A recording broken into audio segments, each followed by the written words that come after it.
Testing 1 2 3 4 5. Testing 1 2 3 4 5. Testing 1 2 3 4 5. You're good. I guess you're good. Or go down. Yep. Okay. Thank you.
The hearing will come to order. Welcome to the Committee on the Budget hearing, which will focus on the economic and fiscal benefits of pro-growth policies. Good morning, and thank you everyone for being here. And I want to especially thank our great panel that's here with us today. Our witnesses are being willing to come in this morning and provide their thoughts on this important topic.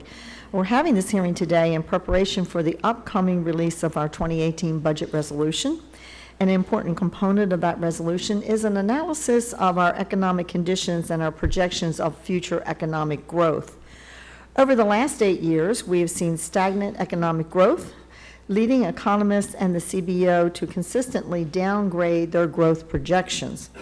As recently as 2012, the CBO projected our economy would average a 3% growth over a 10-year window. This year, the CBO is only projecting an average of 1.9% growth over the next 10 years.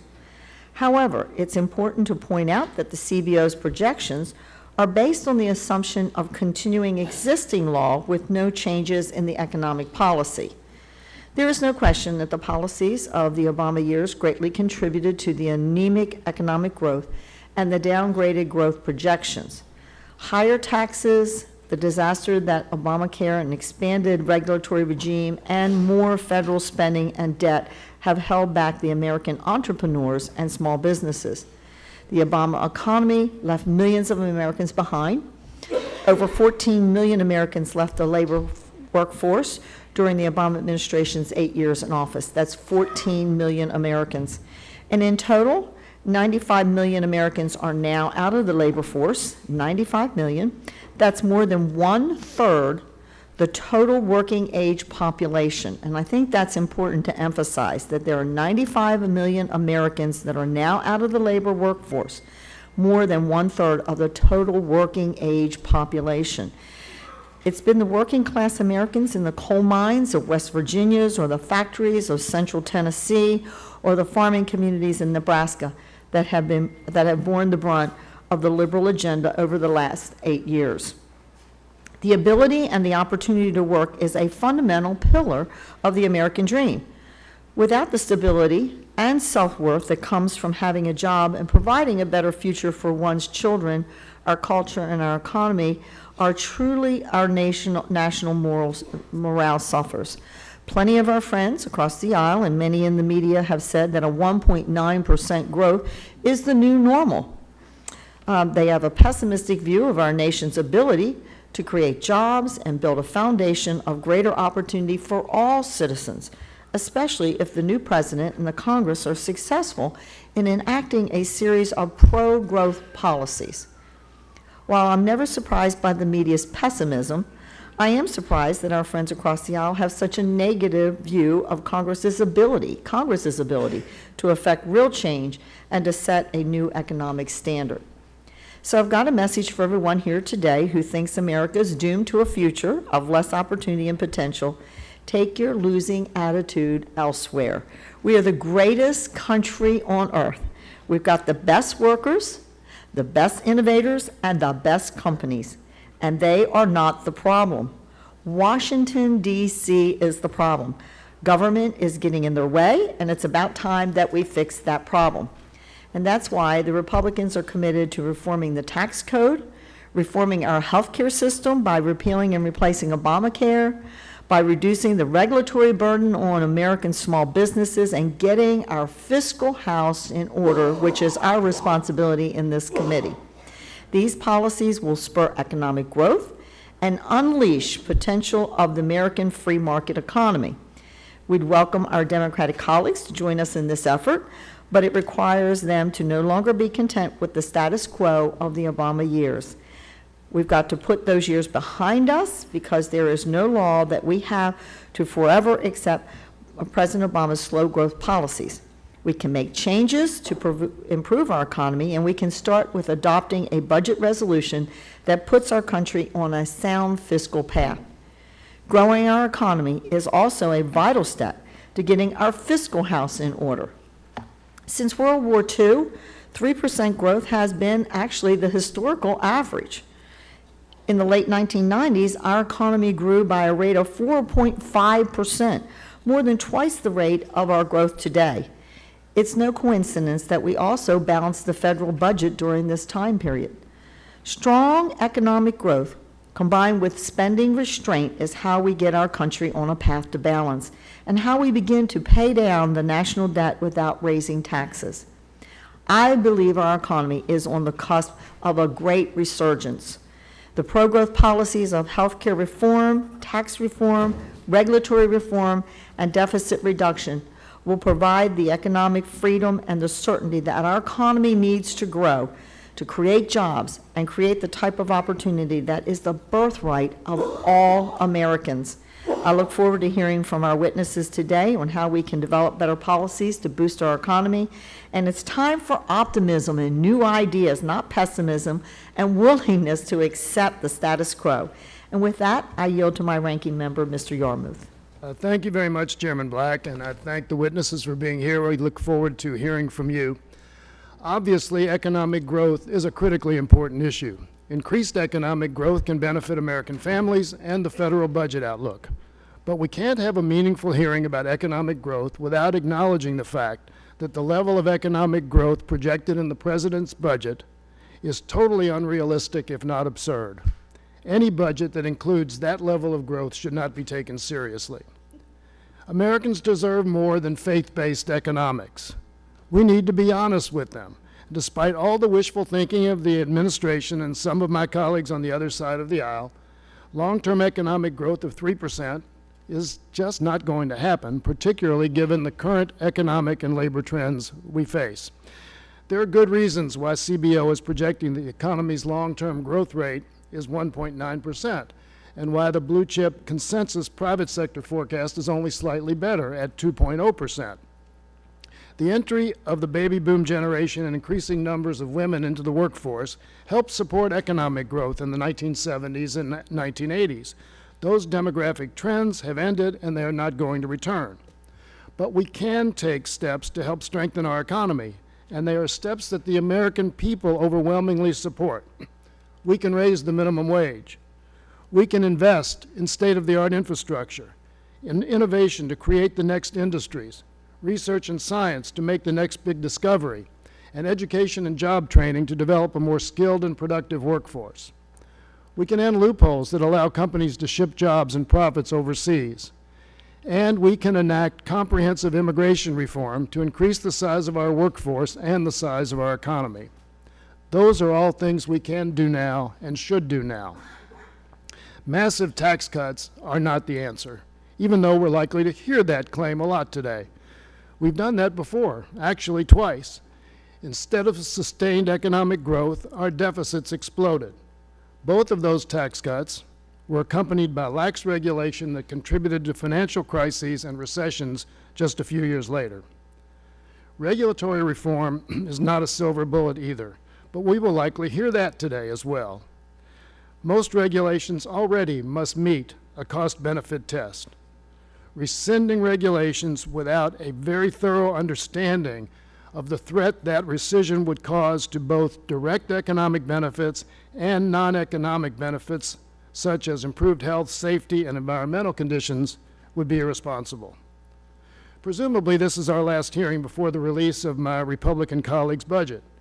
Economic growth will obviously be a big part of their proposal, and it is my hope that it will be far different than the President's budget, that it will use responsible economic growth projections, that it won't rely on debunked claims that massive tax cuts pay for themselves, that it will increase funding for national priorities that will grow our economy, and that it will make investments in our nation's greatest asset, the American people.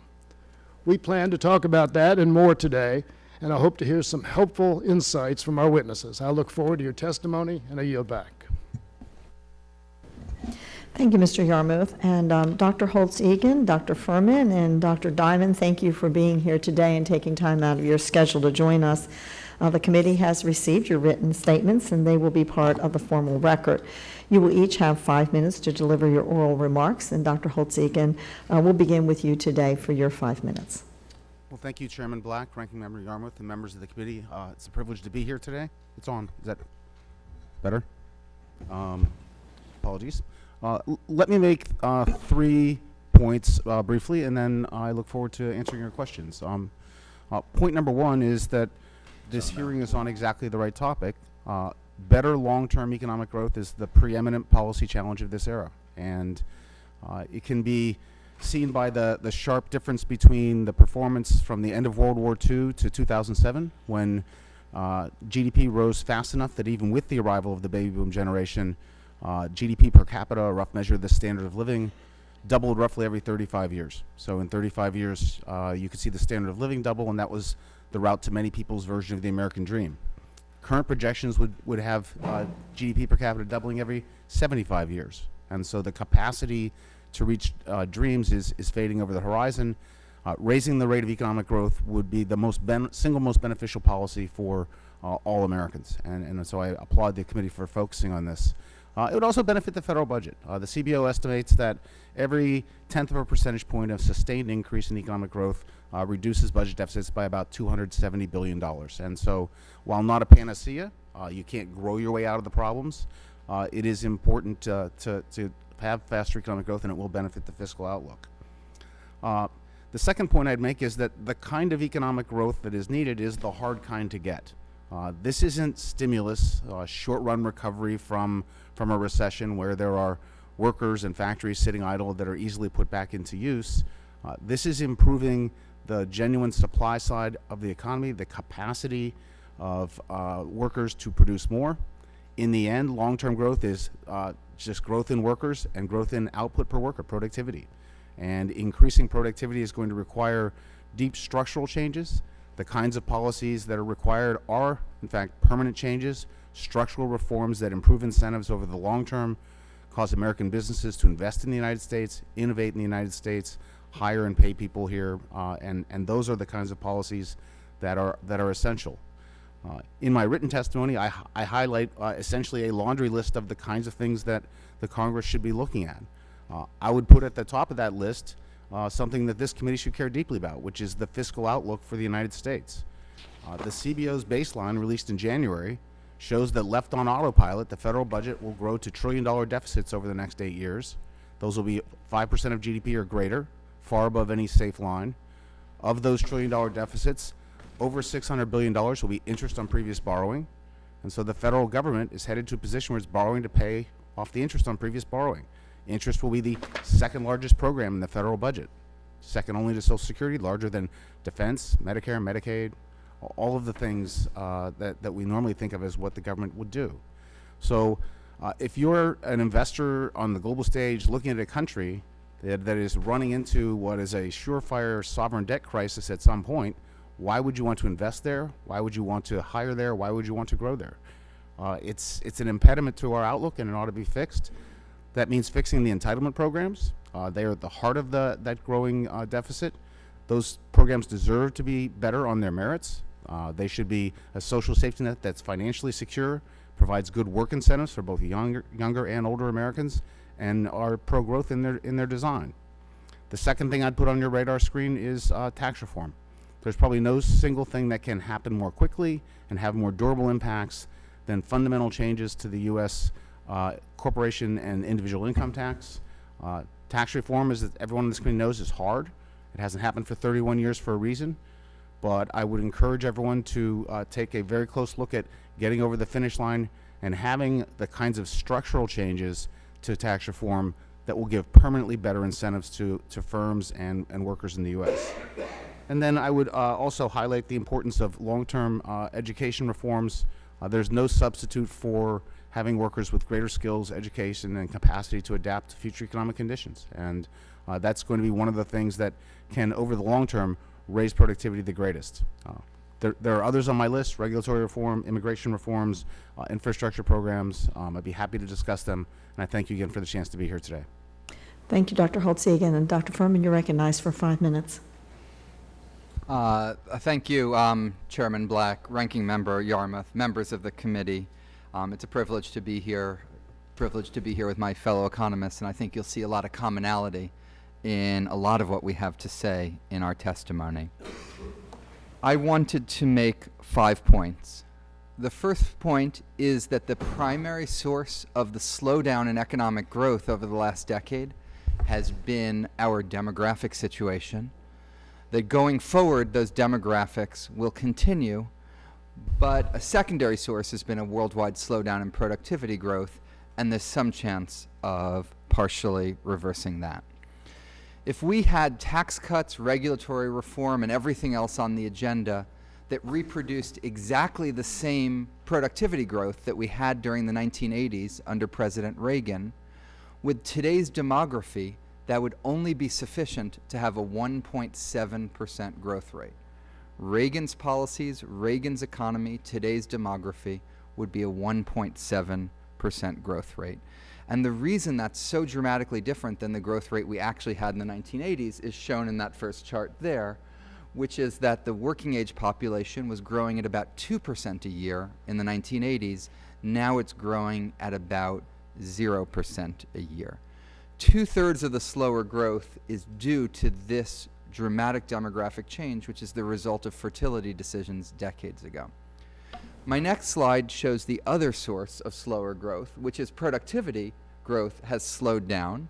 It's slowed down in most of the major economies in the world. The United States has had faster productivity slowdown than other advanced economies, but not as fast as it used to be. My next slide shows the major economic forecasters are forecasting between 1.7 and 2.4% growth, most of them clustered around 2%. All of these forecasters are assuming that the demography continues, and they're assuming some rebound in productivity growth as well. The Trump administration's forecast is dramatically out of step with all of these, and as shown in the next slide, that 1 percentage point above the consensus forecast is the most optimistic that any administration forecast has been since at least the 1980s. In fact, under Presidents Clinton, George W. Bush, and Obama, the administration never forecast growth more than 0.1% above the consensus. Now it is 1 percentage point above the consensus. My second point, which I can state in one sentence, is that more growth would be good. It would help family incomes rise. It would help deal with our fiscal situation.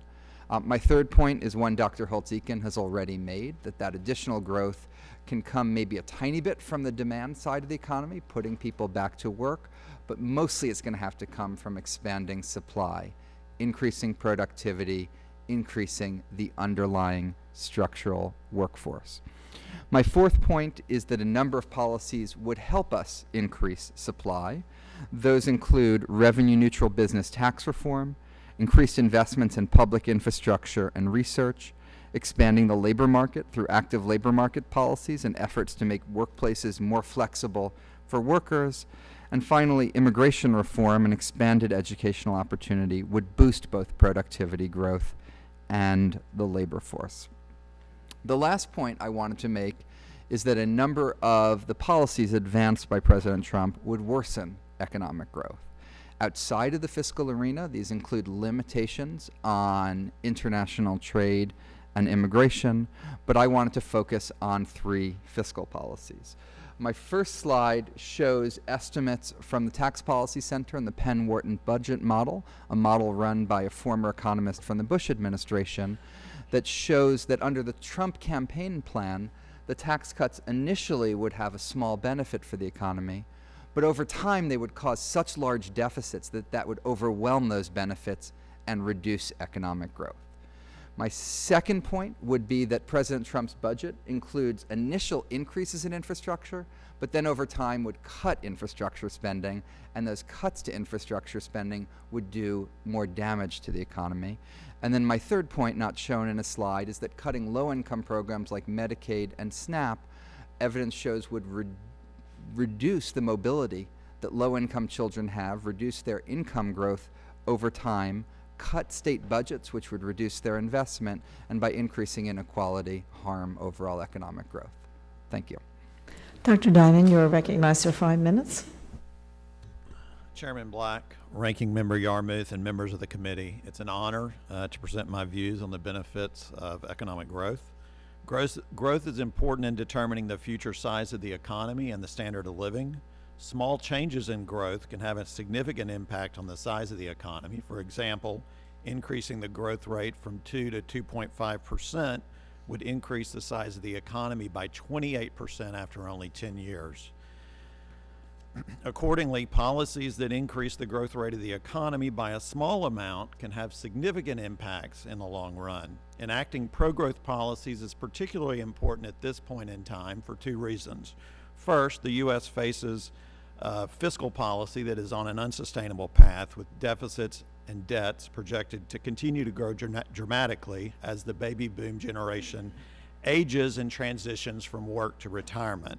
Thus, this is going to decrease the ratio of workers to retirees while increasing public expenditures on retirement and healthcare programs. Second, there's substantial uncertainty regarding the future growth rate of the American economy. One view is that continued innovation will spur productivity growth in the coming decades as new technologies lead to significant increases in output per person. However, another view is that the recent advances in technology have not led to significant and lasting increases in productivity, and that in addition, the U.S. economy is facing a number of impediments that may reduce the real growth rate of real GDP per person, such as large federal budget deficits and budget deficits on the state and local level, demographic changes such as an aging population, the growth and accumulation of regulatory policy, and slower gains in educational and achievement. In addition, rising inequality, changes in family structure and other social indicators, as well as the effects of globalization, including increased competition from abroad, may also dampen future growth rates. The most apparent impediment is the current path of U.S. fiscal policy, which is unsustainable. CBO projects that total spending will increase as a share of GDP from 20.7% in 2017 to 29.3% in 2047. Total revenues already projected to increase from 17.8 to 19.6% of GDP over that period. Deficits are projected to increase from 77% to 150%. As noted, demographic changes are driving much of that increase, with the remaining increase related to rising interest payments on the national debt. The obvious conclusion is that projected expenditure increases in the United States are unsustainable, and fiscal restraint is imperative. The United States must reduce its projected level of expenditures and reform its tax system to reduce economic distortions and maximize economic growth. Tax reform should include a focus on limiting government expenditures that occur through the tax system. Otherwise, the combination of a rising debt and a relatively distortionary tax system will significantly hamper economic growth. Demographic changes will also reduce economic growth in the future because the retirement of the baby boom generation will further reduce the labor force participation rate. Another important impediment is the accumulation of government regulations. Excessive regulation of the U.S. economy is likely slowing growth and limiting risk-taking behavior. Mulligan in 2015 argues that the Affordable Care Act will reduce employment and hours worked by 3% and labor income and GDP by 2%. Dawson and Cedar 2013 find that regulation added since 1949 is responsible for decreasing the size of the U.S. economy by 28% as of 2005. They argue that their results explain much of the decline in productivity since the 1970s.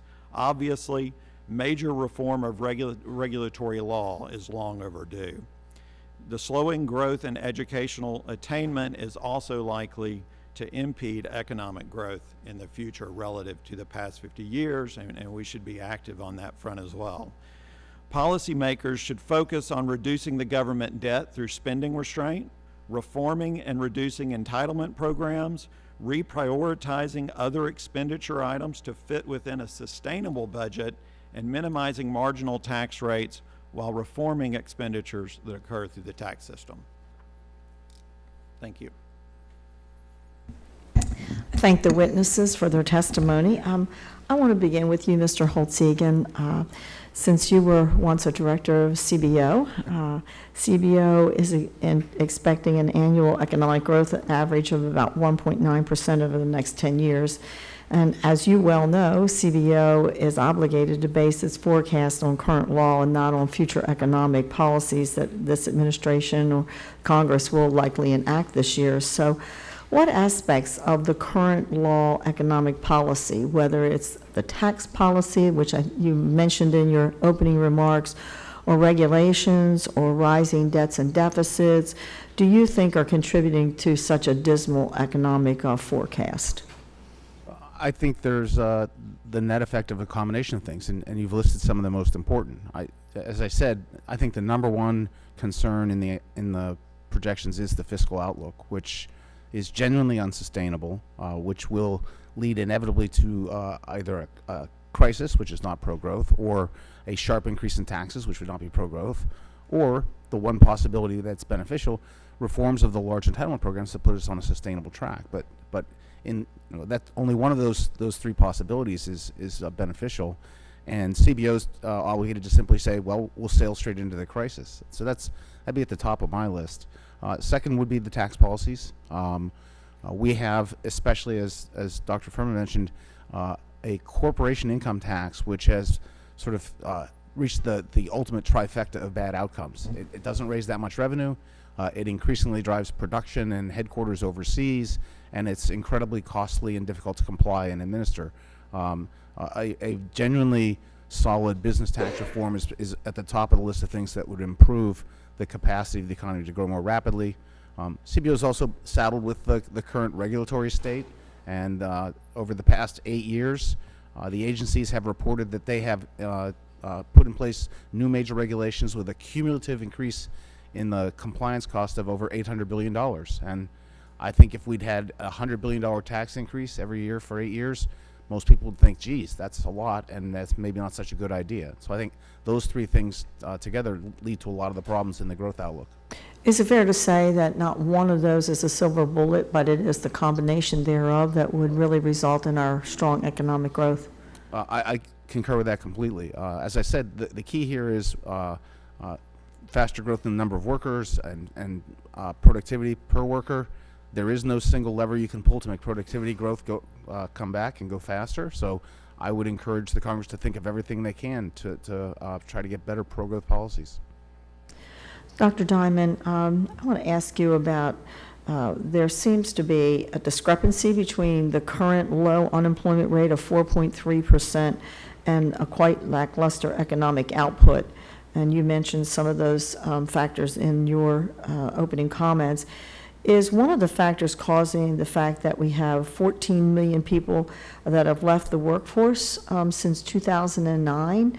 Is that impacting it? And if we could enact policies that would encourage some of these people to get back into the workforce, thereby increasing that labor supply, would that help to boost the growth potential as well, just getting these people back into the marketplace of productivity? Absolutely.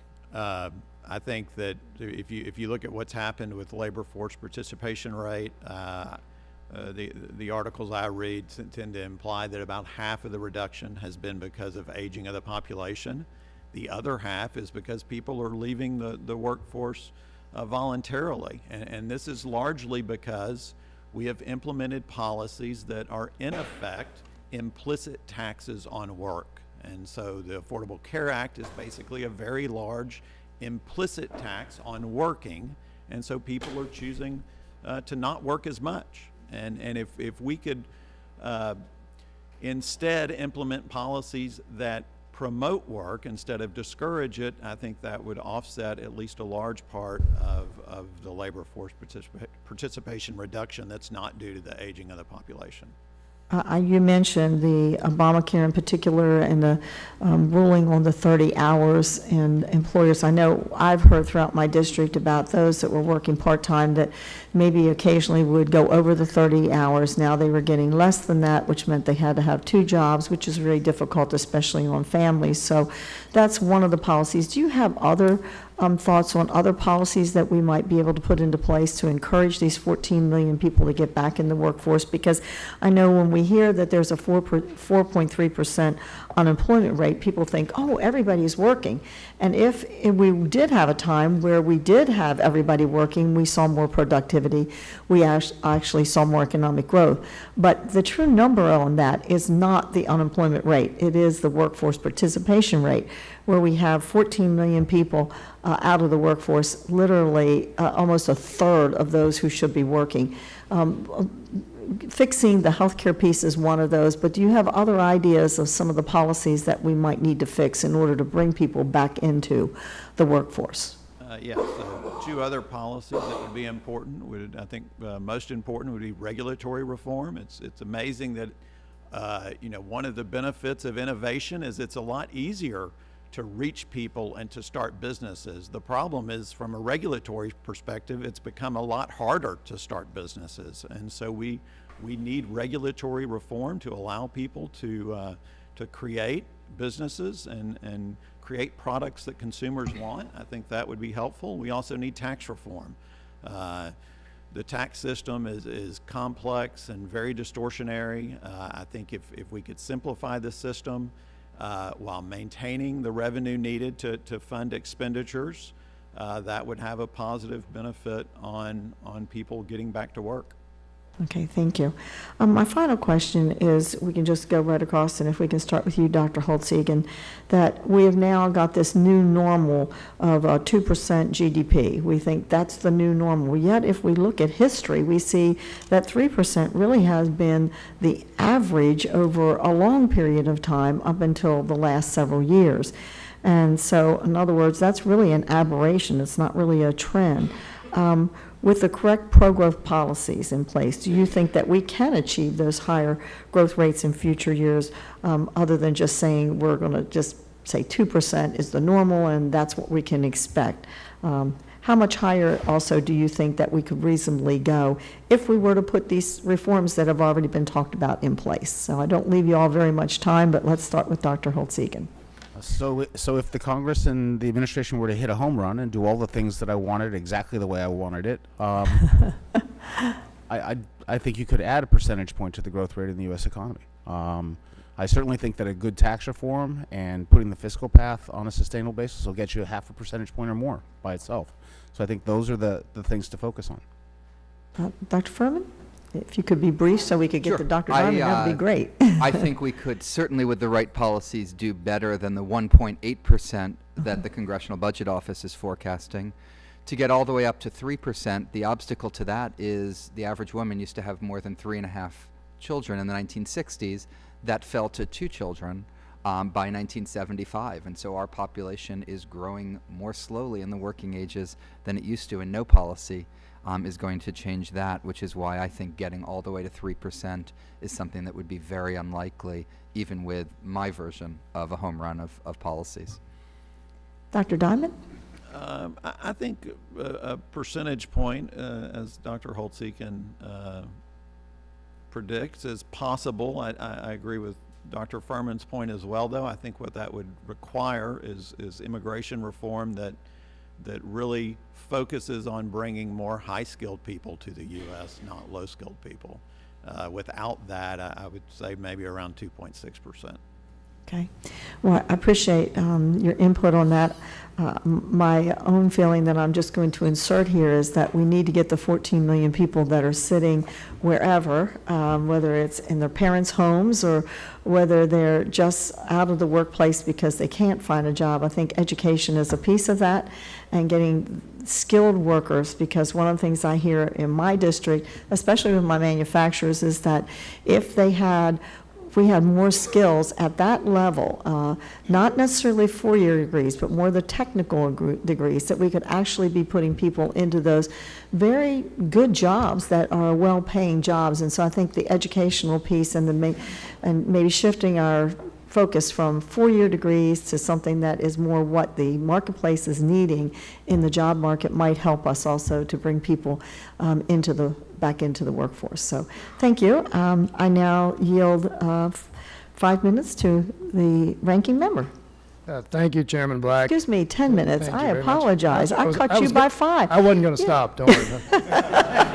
And you should not. So now your time starts. Thanks very much. Thank you all for your testimony and your responses. First of all, I'd like to just make a couple comments regarding Chairman Black's opening, because I know it's nice to forget about the condition that the economy was in when President Obama took office, and the chairman wants to blame all of this, what she would call lower growth rate, on President Obama's policies. But as you recall, when he took office in January of 2009, we were running a $1.4 trillion annual deficit. We had lost, the month he took office, 800,000 jobs. That was the trend at that point. We had the worst economic downturn since the 1930s, and we had a significant financial crisis that threatened to tank the economy. And as we got our feet on the ground, as coming out of that very, very precarious situation, we've had now 70-something consecutive months of job growth. And while the percentage of growth would not be what we all would want, certainly I think that any objective look at the Obama administration's economic performance would be a positive one. But I want to return to this notion about historic rates of growth. And we had Director Mulvaney here a couple of weeks ago, and a lot of my Republican colleagues talked about the growth after World War II and the growth rate leading up to current times, and the average of the growth of over basically 60 or 70 years. And I think you can infer from all of your testimony that the world is very different now than it was following World War II. Demographics, certainly the number one difference. We didn't talk about life expectancy. It's not just that many people are retiring, it's that they're living a lot longer, and therefore Social Security is paid out a lot longer, and medical care as well. The income disparity was mentioned. Technology was mentioned and its effect on automation. Would all of you concede that talking about the growth rate in the 50s and 60s and 70s and 80s is pretty much irrelevant to dealing with the world we're in now? What possible relevance could post-World War II growth rates have to what we're facing now? Does anybody want to make the case that it is relevant? Okay, nobody does. Thank you. Well, no, we had that a number of times brought up again with Director Mulvaney. So another factor I would think is that the sheer size of the United States economy also makes historic growth rates more difficult. Is it not fundamentally true, and we're seeing it in China as well, that as economies age and grow, that getting a growth rate as high as you've had in the past is just mathematically more difficult? Isn't that not a factor as well? Anybody can take it. Mr. Ranking, there's some evidence that certainly as countries converge like China, they don't have as much low-hanging fruit. And there's a number of economists who have done research that you have to put more money into any amount of innovation and research to get a given amount of output from that. Right. And let's talk about the labor participation rate. I saw just this morning there are now 6 million jobs available in the United States. So certainly there is the opportunity for people to go to work, those who may have left the workforce. There's certainly every chance for them to do it if they had the right skills and the right education. So wouldn't that dictate that we invest more heavily in job training and education so that people who may be out of work, whether voluntarily or not, can better access the jobs that are available in the country? Yeah, Mr. Ranking, I agree with that too. Also, if you look at the United States compared to other countries, some of our underperformance in this reflects the fact that we invest much less in training and helping our workers find jobs than a lot of other countries do. Right. I think tax reform has been mentioned as a possible way to stimulate economic growth, both by Dr. Holtz-Eakin and certainly by Dr. Diamond. Would you, too, give me your sense of what comprehensive tax reform would look like in your ideal version of the best way to promote economic growth through tax reform? Dr. Holtz-Eakin? I would point out as a specific example the House Blueprint, which, if executed, is a comprehensive corporation plus pass-through business reform of business taxation in the United States that moves us from a tax system that prefers foreign production to a tax system that's neutral, and that's a shift toward production in the United States. It has incentives for increasing the level of investment. It's neutral in its treatment of tangible versus intangible capital, so you can invest in ideas or in physical capital. It's neutral with respect to how it's financed, debt versus equity. It's neutral with respect to the length of life of that investment. It takes the tax code out of the business of dictating investment choices and lets capital markets find the most productive uses for America's saving and investment. I think that's exactly what's needed at this point in time. It is those businesses that will hire workers, those businesses that will, if they are more productive, be able to pay them more. It is focused entirely on the place where we have the biggest problem, the rate of growth of capital, productivity, and as a result, the standard of living. It is intended to be, we don't have legislation, but my understanding is intended to be revenue neutral. I think that's very important. We have large fiscal problems, as I've said and will repeatedly say, and I think that you don't want to contribute to making them worse. I also think that if you have a tax reform that's not revenue neutral, you ultimately come to a situation where you generated a fiscal problem through the tax reform. There's going to be a desire for more revenue. You'll open up the tax code and the integrity of the reform will disappear. That's what happened after 1986. And so I don't want to see, when it's so hard to get tax reform done to begin with, sowing the seeds of its own destruction by not having it be revenue neutral. And I think those are the things I'm looking for in tax reform. All right, I appreciate that. Dr. Diamond, would you like to respond to that? I agree with Doug that the blueprint has some very good qualities to it. And I would also offer up proposals under President Bush's advisory panel on tax reform, as well as the proposal put forth by the Fiscal Commission created under President Obama. I think really we've had a lot of good examples of decent tax policy put forward over the last 2 decades. Unfortunately, none of them have been enacted. Would you say that a consideration of economic disparity is important in any discussion of tax reform, since we now have some of the greatest economic disparity in this country in our history? I think any tax reform should be looked at in terms of its efficiency, its simplicity, how administrable it is, as well as how fair it is. And the fairness question is ultimately a decision that is left in your hands. Right.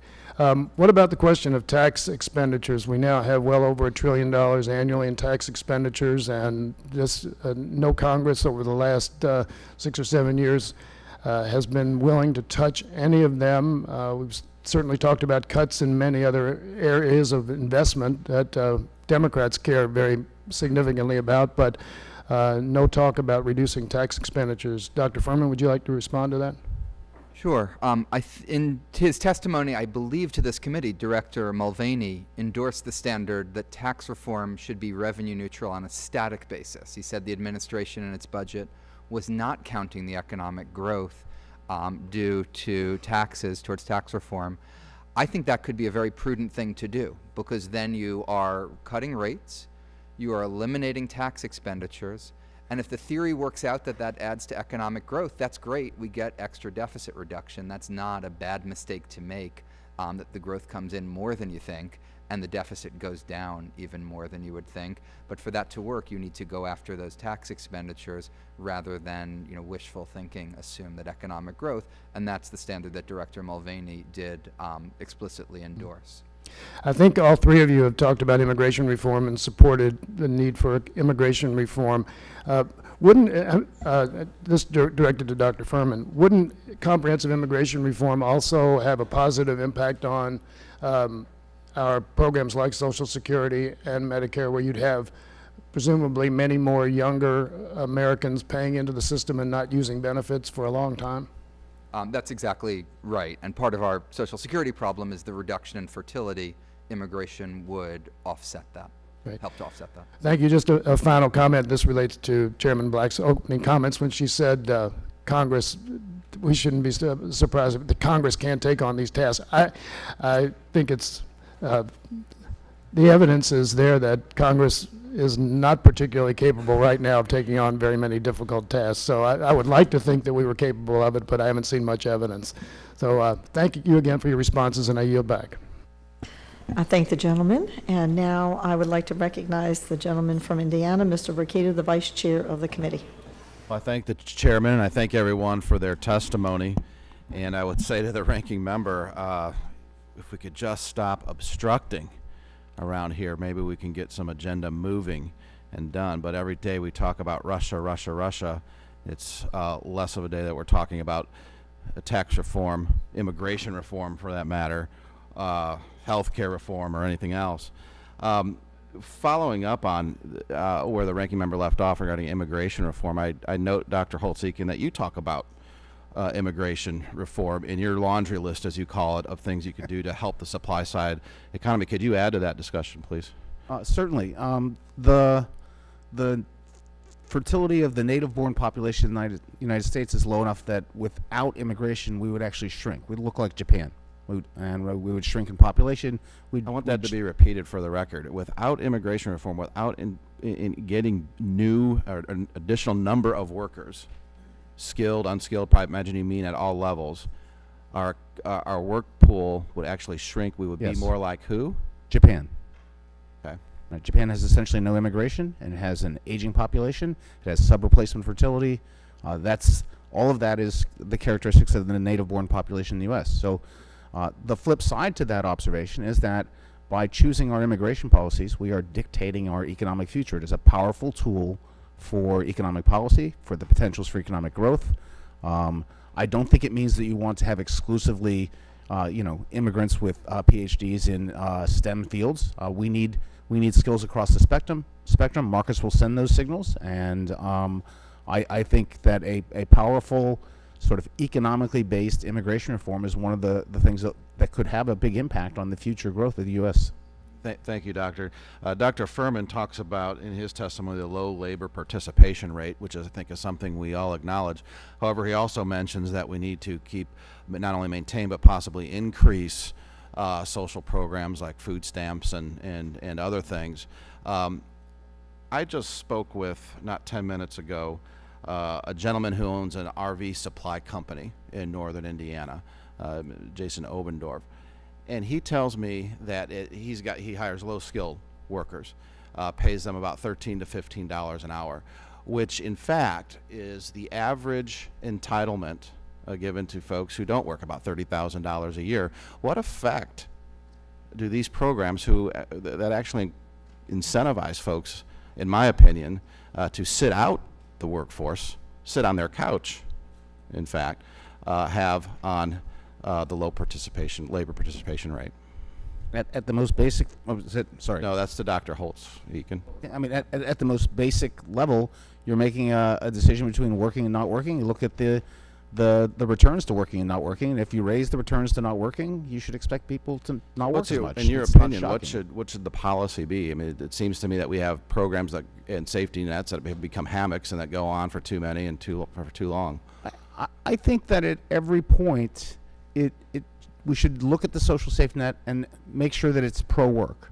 We know pro-work. We know that in the data, the difference between poverty and not poverty in the U.S. is work. Those who work are far less likely to end up in poverty, and we should support their desire and the satisfaction they get from work and the standard of living. So, the Affordable Care Act, as Dr. Diamond mentioned, is an example of a social safety net program that, whatever the desirability of providing health insurance to people, in the end had implicit taxes on labor supply and rewarded people who didn't work. So we need to rethink that. And one of the things that the American Health Care Act does is take out those incentives. And Right. I Because think it should be respected for that. Your larger point again is more workers would add to the supply side of the economy and therefore produce the growth that we need to get to 3% again, which I don't think is a fairy tale. I know we were kind of negative starting out here, especially on the other side of the aisle, with things like 3% growth being quote unquote absurd, quote unquote faith-based.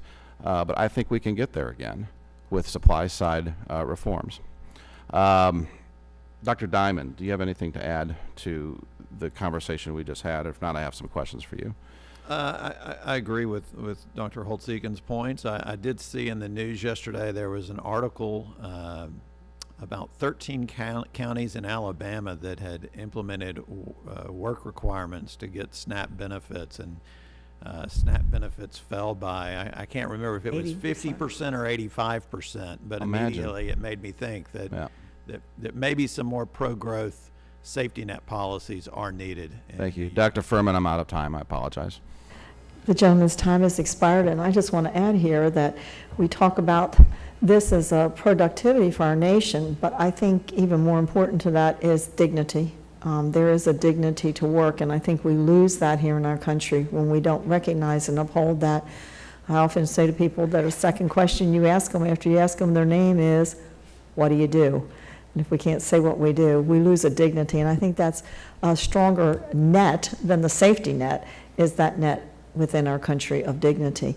I now recognize the gentleman from New York, Mr. Jeffries, for 5 minutes. Thank you, Madam Chair.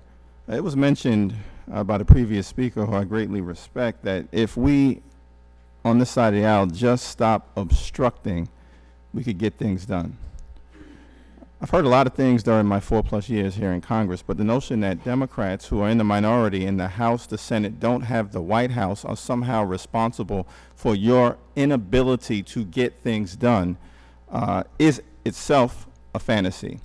And what's amazing to me is that the party that for 8 years adopted the policy, obstruction today, obstruction tomorrow, obstruction forever, as long as Barack Obama was president of the United States of America, now wants to lecture us about governmental etiquette. We'll decide on our own, based on representing our constituents, what the rules of engagement should be. We're not taking advice on etiquette in doing our duty from the other side of the aisle. That's absurd. Now, there's a difference between optimism and fantasy. Optimism is based on the notion of the power of American exceptionalism. We can all embrace that, Democrats and Republicans. Fantasy is based on alternate facts. And what we're trying to figure out is whether this projection of 3% growth, $2 trillion increase in revenue projected over a 10-year period, is that just optimistic based on our belief in American exceptionalism, or as the president said, I'm the only one who can fix it, or is it just alternate facts? And maybe I can start with Dr. Diamond. You testified that we should implement policies that encourage work. Is that correct? Correct.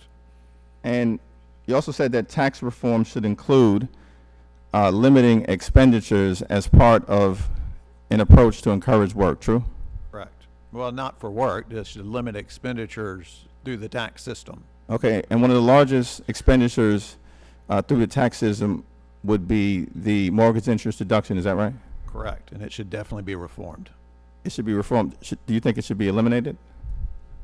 I wouldn't argue for elimination of it. I would argue that the home mortgage interest deduction doesn't do what it's stated to be supposed to do, which is supposed to encourage low-income people to be able to buy houses. But unfortunately, low-income people don't itemize their taxes, and they have relatively low rates. So really all it does is encourage high-income people to overconsume housing. And so if we went to a system that actually encouraged low-income people to be able to afford houses, I would support that.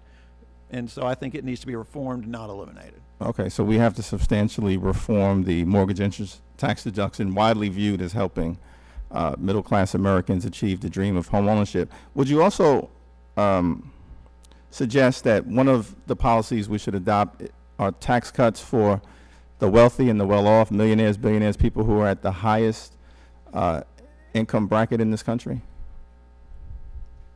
I wouldn't state it that way, and I would actually say, in some sense, we could actually raise taxes on them. But I mean, that you're talking about a comprehensive reform that needs to be, the final effect is going to depend on how you structure the reform. So if we go to full expensing, could we raise the rate on capital gains and dividends and not reduce the corporate rate as much? Absolutely. Well, those are all trade-offs. I mean, setting aside the corporate rate, because I think there's widespread agreement amongst many of us that 33% is too high, The Obama administration proposed going to 28. Trump says 15. You know, maybe there's some common ground that can be found there. But let's talk about the tax rate, because you support raising or lowering the top tax rate on millionaires and billionaires. Isn't that right? I mean, I can restate it. 39.6% is the rate. You support lowering that. True? I said we should minimize it. I don't think I gave a number as to how low it should be. That's going to depend on how much we want to spend and trying to raise revenues that fund our expenditures. Now, we experienced approximately 4% growth during the 1990s. Is that right? 4% growth in the 1990s? I don't believe so. Were there periods of time where we experienced substantial growth during the 1990s, which in part led to eliminating the deficit? Post 1995, we experienced some innovation-driven growth in the 1990s as this new web technology and other things. The computer, which could, you know, allowed secretaries to have typings that were already done. They didn't have to retype everything, made people more productive. There were a lot of productivity increases in the middle and late 1990s that increased growth that have seemingly disappeared since, say, 2004. Well, thank you. My time has expired. Very similar to the advice I gave President. Okay, and the result of that was the lowest growth rate, economic growth rate, in the post-war era. Dr. Holtz-Eakin, when Dr. Furman said, our economic problems are mainly demographic, and that if we had the same demographics under the Reagan administration, we'd only have 1.7% growth, you looked rather puzzled. Now, 1.7% is still better than what we saw averaged under the Obama administration, but way low of what we're shooting for. What's the source of your puzzlement? Or did I misread your expression? I don't fully understand the computation. So is it top line GDP growth of 1.7%? That's too low. We grew at an average of 1.9 in the recovery. He's saying that if we did all that, we'd do worse. That I don't understand. I don't either, but perhaps is one of the, well, let me go, my time's limited. One of the sources of my puzzlement is the fact he seems to completely ignore the fact that we have the lowest labor participation rate since the Carter administration. Isn't a lot of our problem the fact that near record numbers of able-bodied workers have simply given up looking for work? That certainly harms top-line GDP growth. And if they came back into the workforce, we would see an improvement in growth. What's causing that? I think Dr. Diamond summarized it pretty accurately. We know that about half of that is genuinely demographics, aging of the baby boom population, retirements, and about a half is some combination of discouragement in the economic environment, poor incentives from public policy. Now also, we talk about macroeconomic growth of GDP. Essentially, that's populations times productivity, correct?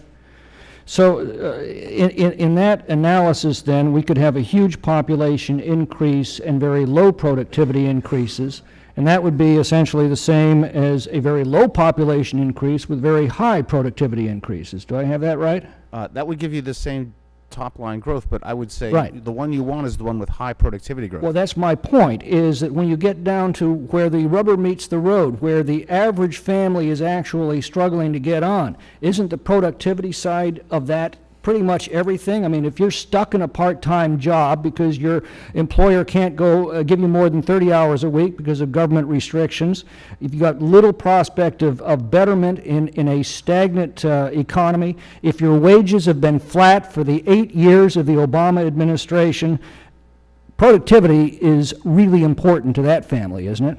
Yes. I rarely quote Paul Krugman, but he did say it best. In the long run, productivity isn't everything, but it's pretty close to everything. Wages stagnated under Obama. They skyrocketed under Reagan.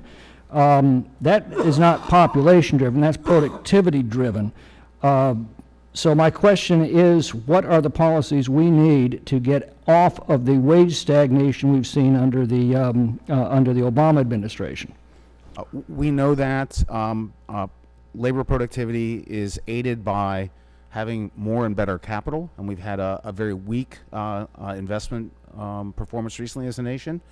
We know that it is aided. And that is because of regulatory impositions that have made access to capital more difficult, in part? I think there's a regulatory story. I think there's a tax story, and I worry about the fiscal outlook. And you also mentioned invest here? government borrowing. When government borrows money, it borrows from the same capital market that would otherwise be available for, among other things, consumer purchases and business expansion, correct? Yes.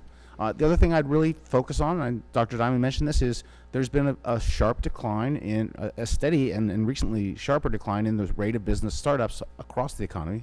Well, it seems to me that that's where new business models and productivity come from. I look at the Trump proposals, and they look very much like the Reagan proposals that gave us one of the most prolonged periods of economic expansion in our nation's history and huge improvements for working Americans.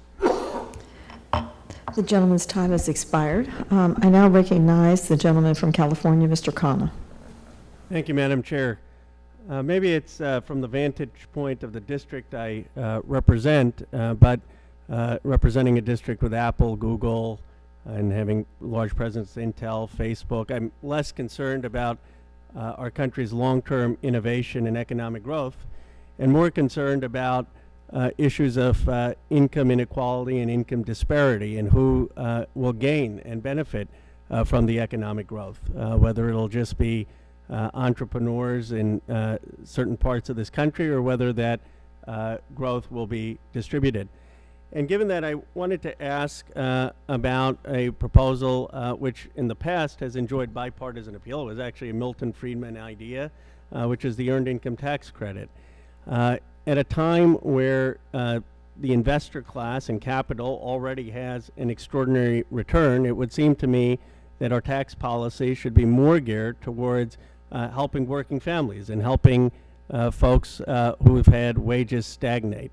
And I'd be curious to all three economists' view of expanding the Earned Income Tax Credit, the benefit that would provide to working families, and the benefit it would provide to the labor market, given it would provide a subsidy, a supplement for people to enter the workforce, and also some subsidy to the employer to increase recruitment. And all the studies I've shown suggest that actually helps employment. Maybe we could start with Dr. Furman, and I'd love to have the other two economists weigh in as well. Very much agree with everything you said. The Earned Income Tax Credit is the type of policy that both helps our economic growth by bringing people into the workforce and better rewards that growth, making sure that people share in it. I think going forward, probably the number one priority would be households without children or without qualifying children getting more of an Earned Income Tax Credit. They get a very small one right now, but there's additional benefits for families with children as well. I agree. I would support an increase in the Earned Income Tax Credit. It's a pro-work safety net provision, and I think it's generally productive. It does create certain issues, but overall I support it. In fact, in my discussion of reducing tax expenditures, I think the tax expenditures we should not eliminate would be ones that incentivize people to work, such as the EITC, or that incentivize a larger stock of capital to make workers more productive. Yeah, I think you'll find a consensus in the profession on the past efficacy of the EITC in getting people into the labor force into working. I think the place most people are concerned about is non-custodial males and having a larger EITC for that population. And I hope there's a consensus that the one thing left on that is to worry about the error payment rate, which is about 25%. A more efficient EITC would be much, much better.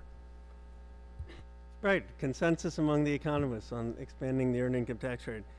My next question is just more philosophical, and it's this open question about what is technology going to do for the future of work, and what is your view? I mean, I think there's this overwrought sense of, okay, people are just not going to have jobs, which in the past, John Maynard Keynes had written this whole article how we were all going to work 15-hour work weeks. It hasn't turned out to be true.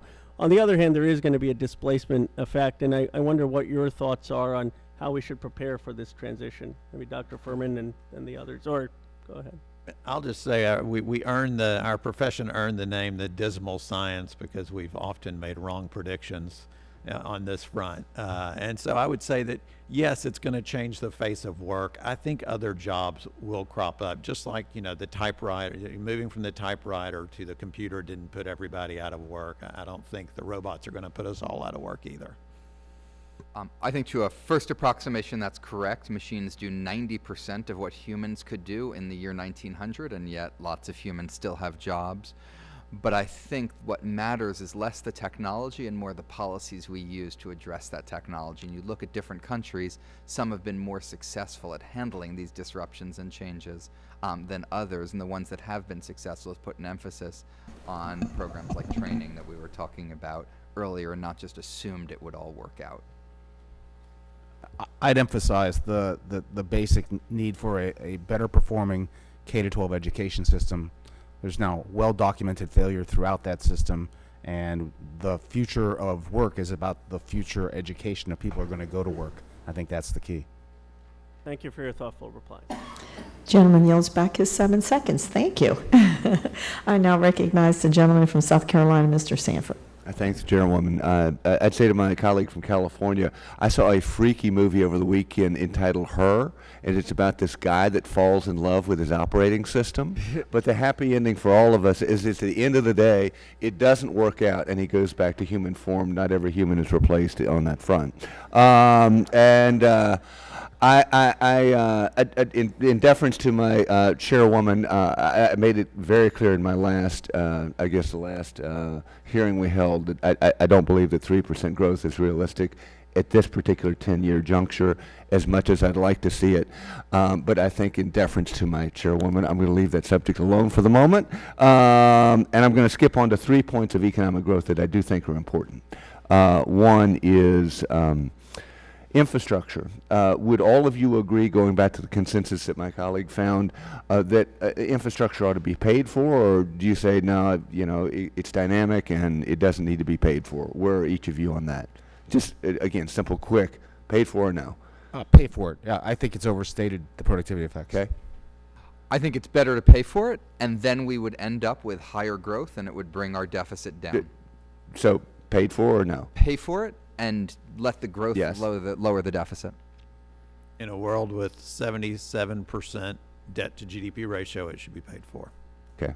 And I think that point is underscored by the fact that if you look at Japan, which went on a tremendous infrastructure spending binge, if you want to call it that, in an effort to restart and reboot their economy, ultimately they end up with a lot of debt, but not that much in the way of economic growth. And I do think that demographics are a driver here.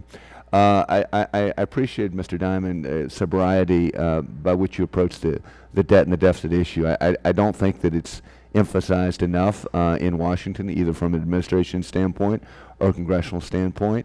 I think you really hit hard how important that is and how it will ultimately be a driver with regard to economic growth in our country as well as budgetary impact. But I want to talk about one part of economic growth that really has been, I think, diminished of late, and that's David Ricardo's notion of competitive advantage and the need, in fact, to trade with other parts of the world. We grow great moss and mosquitoes on the coast of South Carolina. We don't grow wheat that well. In Kansas, they grow wheat well. It's just natural to that area. And there are other areas that have competitive advantage with regard to certain products. I think it has been sort of underscored here lately, and so when you begin to look at Buy American or Davis-Bacon or go down a long list of things that begin to restrict one's ability to trade freely, or even the way in which some people are saying, well, it's not that advantageous altogether, the notion of free trade. If you look at the port in Charleston and South Carolina have been transformed as a result of open commerce and open investment and free trade.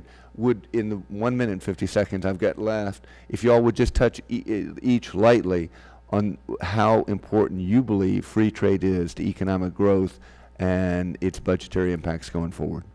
I think it's very important. We have examples, for example, semiconductor tariffs, when we eliminated those through a trade agreement.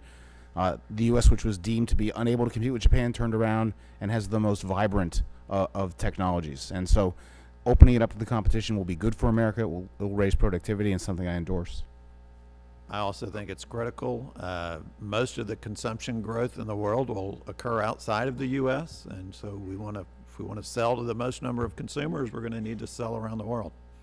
I also agree that it's critical and think trade agreements can help create the type of level playing field that enables the United States to succeed on the global stage. I hand back to you, Madam Chairwoman, with my 54 seconds. You're going to yield back 51 seconds. Boy, you're going to get a star. I now recognize the gentlelady from Washington, Ms. Jayapal. Thank you, Madam Chair, and thank you for your testimony, very thoughtful. I wanted to go back to the immigration reform. Not only to consumers, but in lower wages, so I agree with you. So if we're able to reduce the business income tax rate to a much lower consumption tax, I'm switching gears, and I know Dr. Diamond, you've talked about this in your testimony. Would that be a pro-growth policy that could help grow the economy? I want to. Yes, it would, and I think it would grow the economy, and it's a policy that I've supported for several years. Just want your other. What he said. I think there are aspects of that, but that could help, but the details matter a lot. Okay, so if I'm looking at a path of fiscal unsustainability, which I keep saying back home, and we know that we have to cut taxes to avoid companies from leaving. That's one thing, and I also assume that if we cut taxes, we'll grow the economy at some rate. Would you agree or disagree, any of you? I would argue that we need to lower the rate and maybe we move to expensing, but we will need to offset some of that revenue loss by taking away other preferences. Some of the studies I've written have said the preferences you don't want to take away are the investment-related preferences. I want to get to the expense side, though. We're on the revenue side now. I think if you cut tax rates and do nothing else, you'll lower economic growth because it will result in higher deficits. That will reduce capital formation, reduce business investment, and we would ultimately be poorer as a result of that. As I said, I think reform should be revenue neutral, but I would do that revenue neutrality on a dynamic score, taking into account the growth that's generated. Okay, so we've talked about the revenue side, and in a business world, you look at the revenue side, and now I want to look at the expense side because I would agree with you. We can do a couple things. We can reduce tax preference items, but in the business world, shouldn't we be looking at the expense side, which is our truly expenses of the federal government, which are Medicare, Medicaid, Social Security, interest, and all the other expenses? Shouldn't we be looking there as the other side of where we should be cutting expenses? I can't emphasize that enough. That, in the end, is the key issue. Once you spend the money, you're going to have to pay for it one way or another, and there's too much on the books. I think we should use a combination of revenue increases and spending cuts along the lines of Bull Simpson, which. Okay, but I was waiting for that one, because how can we raise revenues without hurting? Because we all just agreed to that. We have to cut our tax rate, or we're going to lose more business. So now you just throw in a curveball. How do you cut tax rates and raise revenue? For example, limiting tax expenditures for high-income households without raising the tax rate at all, we can not only raise money, but have fewer distortions in our economy. Okay, so that's a tax expenditure. But I think I'm trying to see that we're all agreeing, Republicans, Democrats are all agreeing. We got to cut rates, we got to reduce our unsustainable path, and we got to look at what we're spending. Now, whether you call it tax preferences or actual spending, it's the same thing. It's the other side of the aisle. Would you agree? I completely agree, and as I noted in my testimony, spending is projected to increase from 20.7% of GDP to 29.3%. That's a staggering increase over the next 4 well, I guess I'm out of time. I apologize. I yield back. No, your time has expired. Good questions. Now recognize the gentleman from California, Mr. Carvajal, for 5 minutes. Thank you, Chairwoman Black and Ranking Member Yarmouth. Dr. Holtz, after President Trump's budget was released, you indicated that 3% growth was at the outer bound of what was feasible. And you, Dr. Furman, indicated that the chances of achieving 3% growth was about 1 in 25. Obviously, 3% growth would be nice if we could get it. But do you believe it is responsible for us to build a federal budget on such an unlikely assumption? So the president's budget, under every president, is put together under the assumption that all of the president's policies are enacted as proposed and work as intended. And so every president's budget is effectively a dynamic score of what they perceive to be the best set of policies. That's true for President Trump, President Obama, President Bush. So I don't think that's how you, as a Congress, should set up your budget. You should do the budget process in a disciplined fashion and decide what you believe will pass through legislation, go to the president's desk and build it on that. Dynamic or not, do you think it's responsible? If I can answer that, first of all, Dr. Holtz-Eakin was one of the people responsible for putting together the forecast under President Bush. In none of the forecasts that he helped put together was the growth rate more than 0.1% higher than what the consensus forecast at the time was. The Trump administration's is 1 percentage point higher. I would be thrilled to get 3% growth, but the cost of being wrong is asymmetric. If the growth rate turns out higher than we expect, that's great news and the deficit is lower than we thought. If we make a mistake though and the growth rate is lower than what we're counting on, then we'll have higher deficits, higher debt, and that will compound and magnify our economic problems. So I think it would be much better to build a budget on a conservative forecast and then hope for the best. Maybe we'll get 3%. I think there's a 4% chance we get it. And if we do, that would be a good thing. But if we come in below our expectations, that's a big problem. Thank you. Secondly, and to all the witnesses, there has been a lot of discussion of the merits of tax cuts. Many on the other side think that the top marginal tax rate is the most powerful force in the universe, or at least in the economy. That seems to me a bit overstating the case. After all, we saw a relatively strong economic growth in the 1980s after President Reagan cut taxes on the wealthy. We similarly saw strong economic growth in the 1990s after President Clinton raised taxes on the wealthy. It seems pretty clear that other factors are at work here and that tax rates are not the primary factor driving growth. Do you all agree?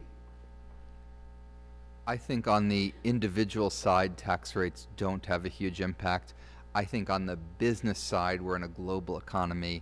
We're dealing with other countries that have lower tax rates than us, so I do think there's some importance to lowering those tax rates and paying for them with a broader base. I'd emphasize what Dr. Diamond has said a number of times, which is there's an enormous amount to tax policy that is not in the rates. It's in the investment incentives and elimination of preferences which don't lead to good economic decisions. And that's part of tax policy that is not in the rates. Dr. Diamond? I think tax rates are important, but as Dr. Holtz-Eakin mentioned, I also think there's another side of the tax code that we need to look at. Overall, I mean, taxes are not the only factor, and you mentioned that. I mean, obviously there are a lot of factors, regulation, deficits, and the negative effects of deficits that will also affect growth. So they're a piece of the puzzle, but not the puzzle. Thank you. Chairwoman Black, I yield back. Wow, thank you. We've got a number of folks that are yielding back today. You're all going to get stars. I now recognize the gentleman from Minnesota, Mr. Lewis, for 5 minutes.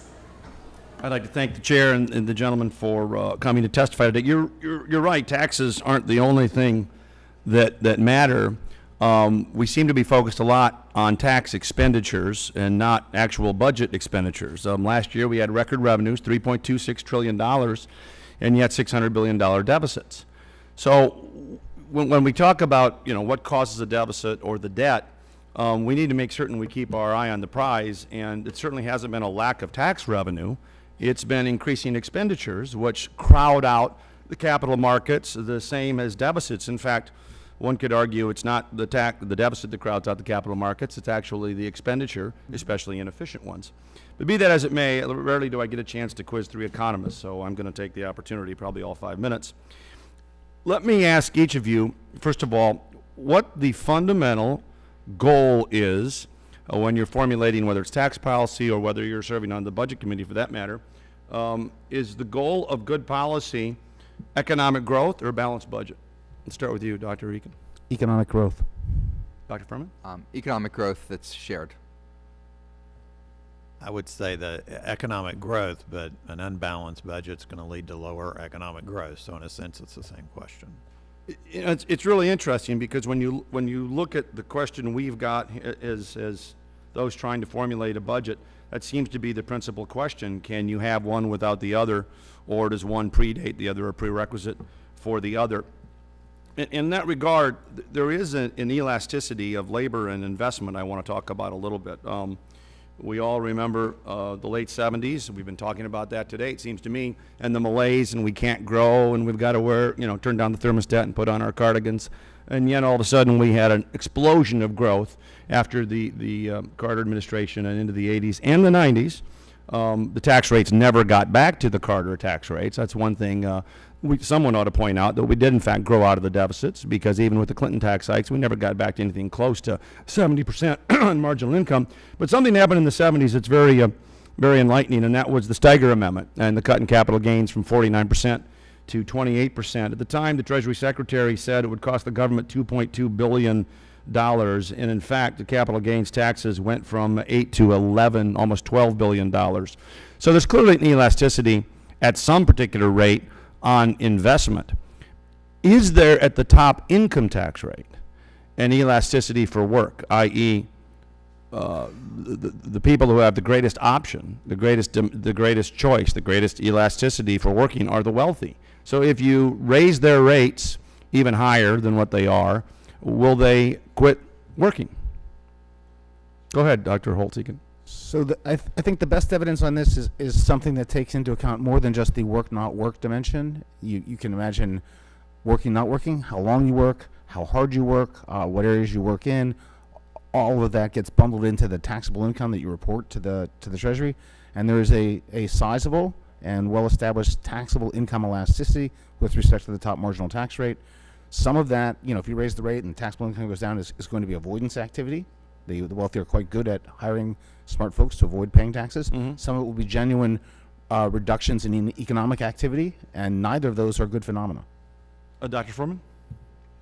I think there is some responsiveness to tax rates for work and all the dimensions that Dr. Holtz-Eakin talked about. Is it higher at the top end? I think I am not aware of convincing evidence. I think capital gains realizations are much, much, much more elastic than labor supply is, because it's very easy to not sell a stock this year and instead sell it next year. Yep. Much easier than it is to take off this year. But it's easier for the wealthy to stop working too, correct? Than those at the lower end.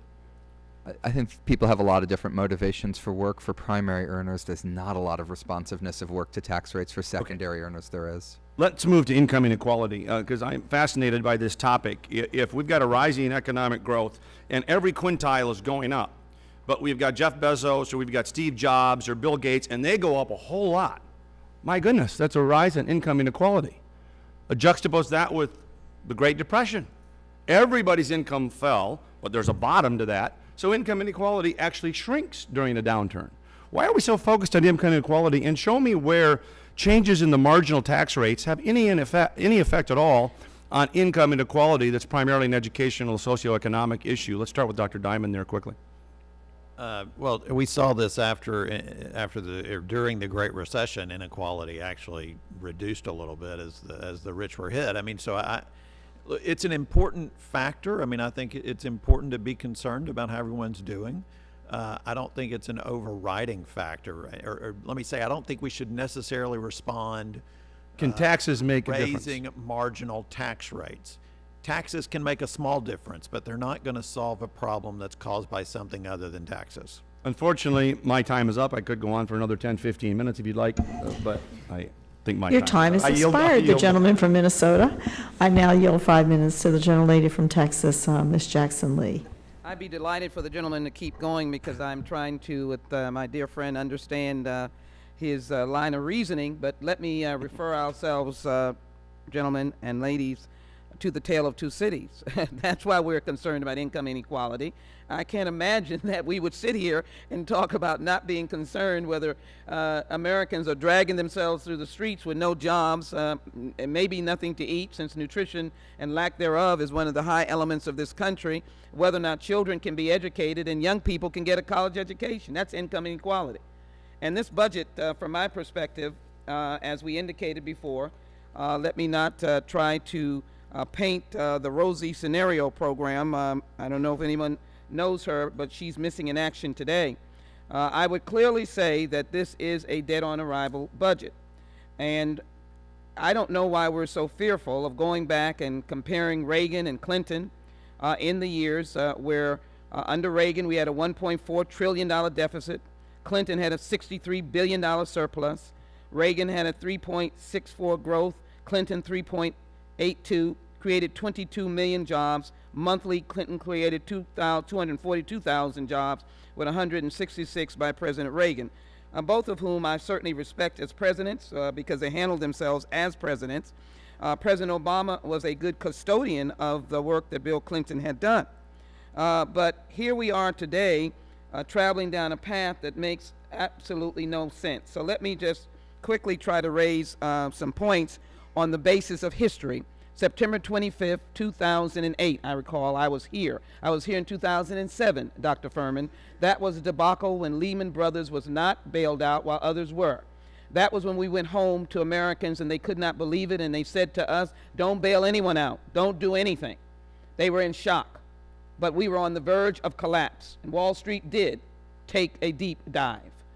The resilience of this nation and the leadership of Democrats brought us to the fact that we are still standing.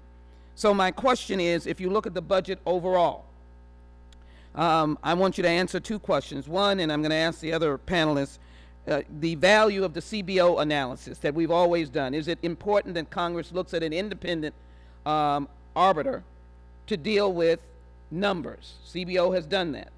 Secondarily, with baby boomers, of which none of us are in, we're all millenniums at this point, are getting older. We're not infusing the workforce. We have an immigration policy that takes away hardworking immigrants, young people who want to be here, who are not dangerous. And so we need a workforce. With this type of budget, does that suggest 3% growth? Does that say that we have a vision of growth? And the other part of it is it not valuable that government invest in its people? The surplus, I'm trying to get the right name, I remember I voted for it, the bailout, but the proposal that we had under President Obama that we all voted for did a lot to energize the economy. My question to you, Dr. Furman, are those, based on the backdrop of the Clinton-Reagan analysis, the custodial work that Obama did, you were in the administration, and the vision of this budget? I think I agree with the premise of all of your questions. Congress should be relying on the Congressional Budget Office. No one can predict the future with certainty, but CBO is not biased. Sometimes they're too high, sometimes they're too low. On average, they're right. I think the policies in President Trump's budget are more likely to lower growth than they would be to raise it by cutting the types of investments in our people and our infrastructure that we need for future economic growth. Dr. Holtz-Eakin, you were at the CBO. With the reliance and does this overall budget have a vision of investment in the American people? Are my premises incorrect, that we have a growth problem with respect to human beings to be able to energize the workforce and energize the economy? First of all, I have nothing but high praise for the CBO as an institution, and I believe Congress should continue to rely on it for its analysis. I think the administration budget is a mixed bag from the point of view of economic growth. One of the things that I don't like about it is that it perpetuates the current budgetary mismatch between mandatories and discretionaries. By taking off the table serious mandatory reforms, it continues to crowd out the discretionary accounts, which are national security, basic research, infrastructure, education, indeed, all the things the founders saw as the role of government. I think that's a fundamental budgetary problem that needs to be addressed. Dr. Diamond, in my last seconds here, let me add a little caveat. We've got a lot of people incarcerated. We've been trying to pull back on mass incarceration, and it's been bipartisan, the Cook brothers and others. Does that not undermine the workforce? And are my premises not right about the economy is energized by people working, and if you have thousands completely, constantly locked up, does that not have an impact as well? I definitely think incarceration has a negative impact on people and the economy. I think the CBO is important, and we need to continue to rely on them. And I think the budget goes in, at least, I don't agree with the budget in total, but my point in my testimony is we're spending too much money. We're projected to spend too much money. At some point, we're going to have to slow the growth of spending. The gentlelady's you on time that. has expired. The gentleman from Arkansas, Mr. Westerman, is recognized for 5 minutes. Thank you, Madam Chair, and thank you to the witnesses for being here today. Just want to go down the line and ask for just a brief comments on the relationship between growth and growth productivity. Are the curves similar? As you get more growth, you naturally get more productivity. Would you all agree to that? I guess I would make a distinction between leveling up, so an increase in GDP that's just like a one-time change in the level, which may come from some policies, versus a small change in a growth rate which endures over time and which builds on itself, so that you get growth on top of growth. I think that's more important in a long-run sense than just a level-up approach. I think faster productivity growth goes 1-for-1 into faster economic growth, everything else equal. All right. Same thing. So the consensus is that growth and productivity are correlated. They're not inversely related by any means. But if we look at a chart that was probably shown earlier that shows our growth since 2012, we went from 3% in 2012 on GDP down to 1.9% is what's projected for 2017. So we've seen a decrease in growth, which, if growth and productivity are correlated, you would think you would also see a decrease in productivity.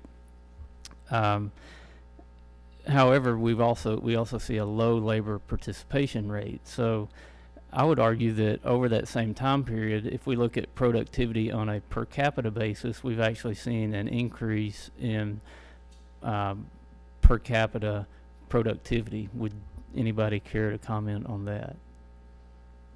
So I think the key is that looking forward, it's too difficult to anticipate anything like a business cycle. So we've gone through this deep recession recovery. Take that piece out of it, and you're left with just two pieces. Piece number one is how fast does the labor force and thus the workers grow, and public policies should make sure that we do not stop people from working and we do get the growth that we want. And then the second is productivity growth for everyone who's working. And those are the two objectives, and each should be independently the focus of public policy. I think as a growth accounting framework, I would agree with that. So, if you look at the actual numbers of people in the labor force, in 2012 it was about 159.5 million in the United States, and now it's about 162.8. So with population growth, we've seen the labor participation rate drop from 63.7 to 62.7. When I talk to people in my district, I know some people are working second jobs, they're working longer hours. So there's information there that leads me to believe that per capita productivity has increased, and I think if we see more technology, we will continue to see per capita productivity increase, which gives me hope that if we can get more people into the job market, that we could actually see greater GDP growth than what we've actually seen in the past, and maybe even get above 3% growth if we get these more highly productive workers employed. Any comments on that theory? You still have this mathematical problem that the prime age population, 25 to 54, some of the key workers, that population was growing at 2% a year. Now it's growing at close to 0% a year. I think we could do better on labor force participation. That'll be a challenge because the labor force participation rate for prime age men has fallen every year from the 1950s through the present. Under President Reagan, it fell. The labor force participation rate for men fell under President Reagan. So I think this is going to be a hard thing to reverse. But if we did, it would add to our economic growth. So does that mean that we actually have to get more productivity out of the labor force that we have if we expect to see any kind of increase in growth in GDP? I think that's very important. For example, they just released the data for the first quarter of this year, and there was no productivity growth. And so if you combine that with Dr. Furman's observation that the labor force, the prime age labor force isn't growing, that's not a particularly good set of results. We got a flat economy in that kind of world. So how can you mathematically not have productivity growth if you have any kind of economic growth? You can have more workers producing the same amount per worker and get more in total, but productivity will not be rising. But back to the other points, you would have higher per capita productivity. My concern is that you want to have much more rapid growth in productivity per worker, so essentially a per capita measure, and you want to raise the number of workers per capita, which is essentially having greater labor force participation from those who are currently not participating. Thank you, Madam Chair. I'm out of time. The gentleman's time has expired. I now recognize the gentlelady from New Mexico, Ms. Lujan Grisham, for 5 minutes. Thank you, Madam Chairwoman, and thanks to the committee members. I want to do two things because certainly interested in a return on any investment and growing the economy, and I'm sure this committee gets tired of me reminding them, but I'm always happy to do that for a new group, that New Mexico has the highest unemployment in the country. And we're not now the worst economy in the country, but by no means are we in a position where we're seeing real or any, quite frankly, economic growth. And the strategy that we've taken in New Mexico, particularly over the last 8 years, but even before then, under both Democratic and now Republican leadership, is to invest in huge tax breaks at the top, 1%, and corporate tax breaks, which has left the state without any sufficient or viable resources, and the end result has been zero economic growth.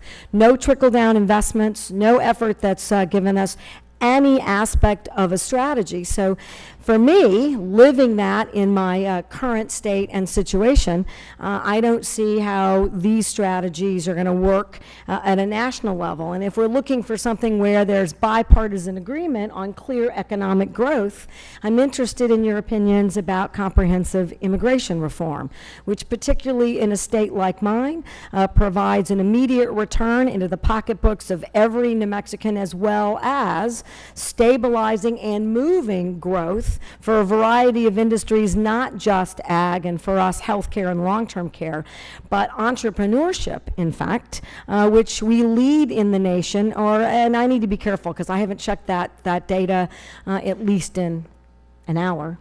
So it changes that quickly, but we've been one of the leading states in entrepreneurism, particularly among minority women in the state. So I'd be interested in the panel's reaction on, I'm living in a state that's seen no benefit from any of the strategies that continue to be presented, not only here today, but in previous budget hearings. But in addition, what you think about economic growth under comprehensive immigration reform. Anyone, all of you. So as I mentioned earlier in the hearing and is in my written testimony, I think immigration reform is a powerful tool for economic policy. The data on the immigrant population speak quite clearly to the fact that they tend to work more, higher labor force participation, they retire later, they have a disproportionate number of entrepreneurs who start businesses, higher people bring capital to the United States. All of those are economic benefits from immigration that we can take greater advantage of if we choose to. So I think the data are real clear on that. In terms of other strategies, the thing I tried to emphasize in my opening is that there shouldn't be a strategy. We have a deep need to grow more rapidly, and the public policies that can affect it, the tax reforms, the fiscal reforms, the regulatory reforms, education reforms, immigration reforms, trade policies, I think all of them have to come into play, and a reliance on any single one would probably be a mistake. I agree with a wide range of policies. If you quantify everything on Dr. Holtz-Eakin's list, on my list, the number one in terms of the largest impact on growth would be comprehensive immigration reform. That would do more for our economy than any other single policy that we could do. I agree that immigration reform is an important pro-growth policy. So, and not that I'm disagreeing that you shouldn't have a variety of strategies. And in fact, in our economy, I find it difficult to weigh in and say that one set of policies by one policymaker, whether that's the legislative body or the governor or local elected policymakers. The reality is, in New Mexico, they didn't create the 2008 recession. They didn't ask to have oil and gas commodity prices and related ag commodity prices drop. They certainly didn't call Congress and say we ought to do a sequester. We're a defense industry state. So it's all those things combined certainly tell you that you need to have a diversified economy with several strategies that allow you to more meaningfully react to economic changes. However, in addition to all of those factors, as I said, we're a state that also provided massive tax cuts in effort to create job growth. It's created zero job growth, and again, we're not only, as I described earlier in this hearing, having such economic woes, but in fact, we're the only state in the nation that's losing population, which means we have a brain drain, we don't have any young people, and we don't have a qualified workforce. So even if these trickle-down strategies work, and they don't, in my opinion, there isn't anybody to trickle down to, because we've lost the opportunity to do job creation and train a qualified workforce. And Mr. Chairman, I didn't have it when I started, but I would love to have unanimous consent to enter the article into the record from our main newsprint media source that talks about the problems with the tax cuts and tax cut policy in our state. Without objection, that will be included in the record. Thank you very much. I really don't have any further questions unless And maybe it's good one. news as the gentlelady's time has expired. Oh, man, I was just getting started. I changed my mind, Mr. Chairman. As soon as Mr. Yarmouth recognizes round two here, we'll come right Done. back. But Thank you very much to the we're panel. standing between you and our resident in-house economist, the gentleman from Virginia, Mr. Brad. Oh, thank you very much. All right, you all on this panel are in jeopardy of failing Econ 101 a bit here. When consumers, individuals want to maximize utility, we don't talk about growing the economy, right? And I've noted the language coming out here is for our economy. So of course, immigration, if you import another worker, will increase the size of your economy. But to show the fatal flaw in the logic coming out on this immigration issue, it's fairly easy.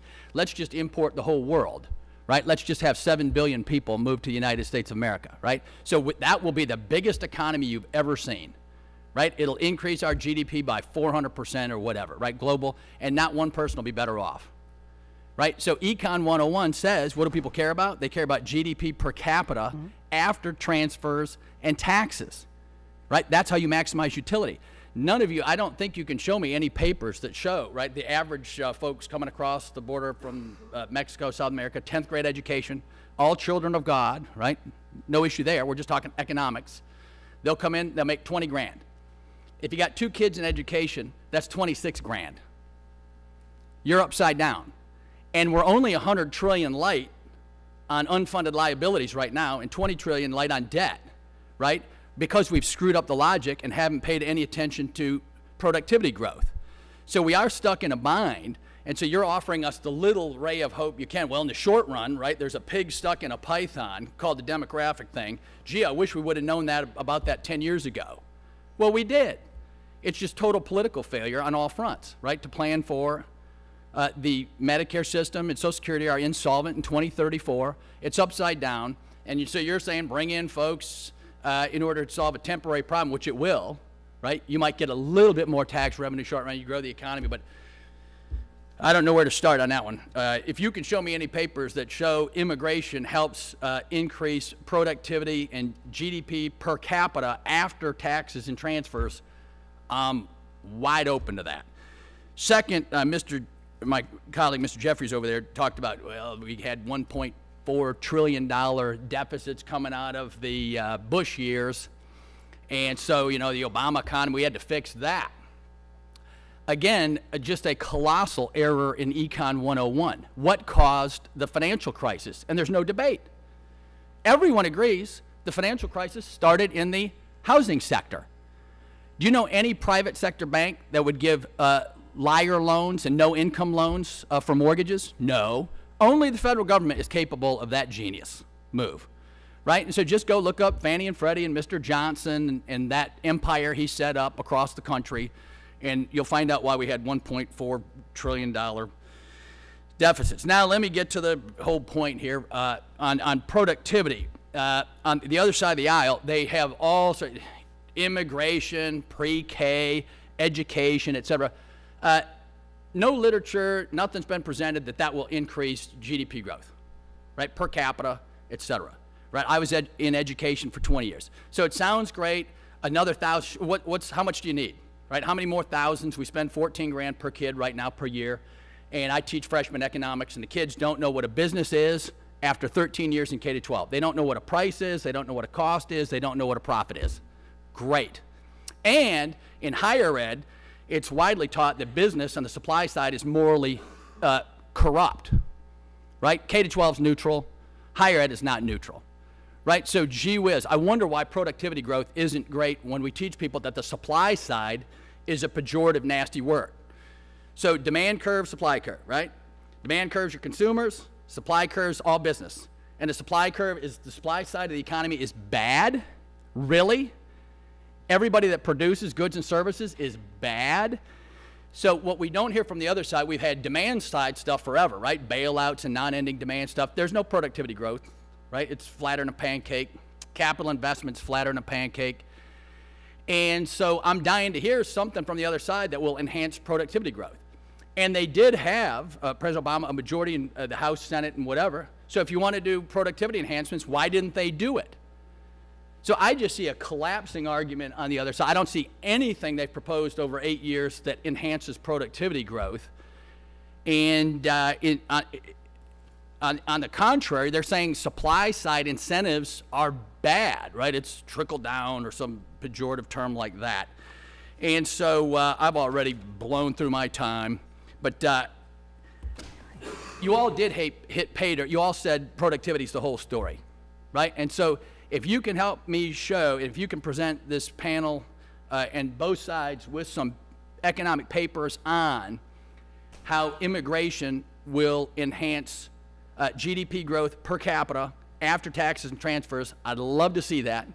If you can give me any arguments on pre-K education or enhancements in K-12 or higher ed that will enhance GDP growth significantly in any range, I'm wide open to seeing that. If they do, I'm all on board, right? And so thank you very much for being here today, and appreciate it. Gentleman's time has expired. Thank you.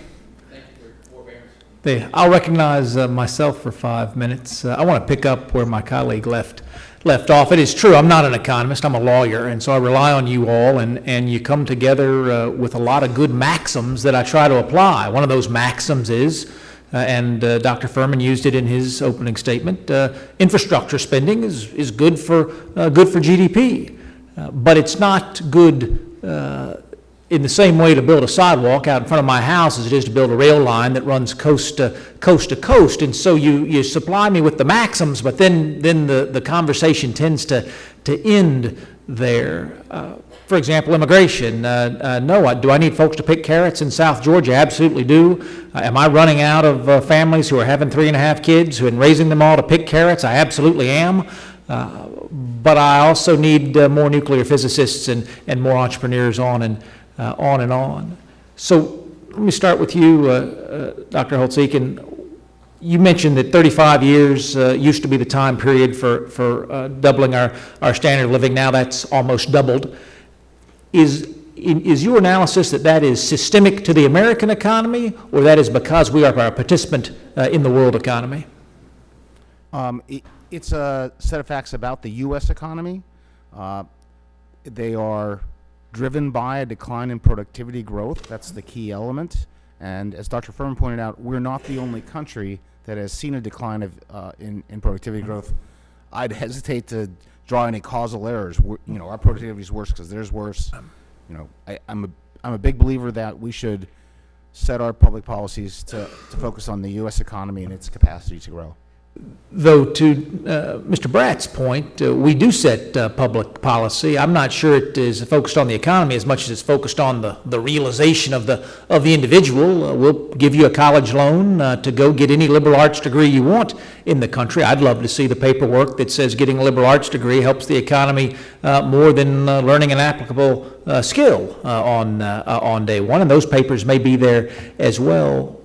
Where is the data on how we are investing in human capital in this country, and whether or not I can spend each dollar? I can only spend each dollar once. What big change would you make in the way that the federal government is investing in human capital to move the needle the fastest and in the most dramatic fashion on GDP? So I think the biggest change I'd make is where the big federal dollars are in higher education. Most of the K-12 systems outside, with one exception, Title I. On the higher ed part, I would focus more on having Pell Grants for low-income individuals be awarded on the basis of time to completion, staying on schedule, outcome measures, not just take the money and go. I would try to keep them out of loans because they're not going to repay, and target the loans more toward the middle class. And there again, I think you want to have the loans be loans.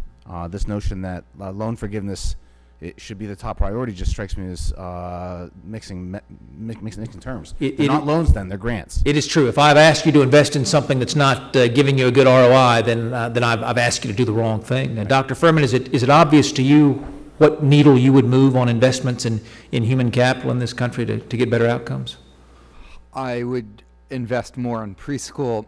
I would invest more in community college and training. I think other investments might be welcome, but there's a lot of things we could do for quality outside of just spending additional dollars elsewhere in the educational system. Yeah. Dr. Diamond? I agree. There's a lot we could do outside of spending additional dollars. It would make us more productive. I agree with trying to reach kids sooner, especially low-income kids, and I think a lot of that's on a state-level issue, just more of reprioritizing where we want to spend the money each year more so than spending more money. I would ask you all to continue that kind of intellectual investment. Before Mr. Grothman walked in, Mr. Yarmouth and I were prepared to stage a coup here. We might disagree on how much to spend on infrastructure, but spending those dollars in a way that move the needle in the largest fashion, we would come to some sort of agreement on. We might disagree about how much to spend on education, but spending those dollars in a way that maximize the utility would be something we would agree on. And my final question is this. Irrespective of growth rates and president's budgets, President Obama sent me 8 budgets that never balanced, but invested a great deal in the American economy. President Trump has sent me a budget that is purported to balance, reduces a great deal of spending in the American economy. From an economic perspective, is it obvious what grows GDP going out into the future, budgets that balance or budgets that don't, or is the question not that simple? Doctor? I like the idea of aspiring to balance the budget because the level of debt to GDP is already too high, and it's on a trajectory to go even higher. We've got to reverse that. Doctor? I think the proper goal is debt as a declining share of GDP. President Obama never sent you a budget with a double count with an overly rosy scenario, and in fact the deficit consistently came in below what the Obama administration was expecting. Dr. Diamond? I think that what's important in the latest budget isn't so much, and we focus a lot on the 3%, but we're actually reducing the growth rate in spending we've proposed to reduce the growth rate in spending for the first time in I can't remember when, so that's at least one good thing. I thank you all for your many, many years of service. Gentleman from Wisconsin, Mr. Grothman. First of all, thanks for keeping things going so I got a chance to answer questions. I just don't want to let that just point out that I think the amount spent per pupil in our schools and the number of people going to college, the amount we spend on college, I'm sure the amount per person or per pupil in K-12 has gone up well in excess of the rate of inflation in the last 50 years. I personally don't feel that spending still more money there is the key to success. I think maybe how they spend it is relevant. I think the same thing is true of a college education. At least right now, I think we have maybe people graduating from college that can't get jobs in their field, whereas if they would have stuck in tech school or been trained by their businesses, they'd be much better off. So I'm not sure, more government spending on education is the answer. But I want to get back to why our economy is not growing more, and I do happen to represent the district with more manufacturing jobs than any other district in the country. And as I tour my district, be it manufacturing or being in other things, the number one thing that seems to be holding my businesses back is they can't find people to work. Okay, they really have a hard time finding people to work out there. And I'm trying to think what we can do to find more people to fill those jobs so our economy can grow. Now, right here, I noticed that disability, people on disability has grown over the last 14 years by about 60%.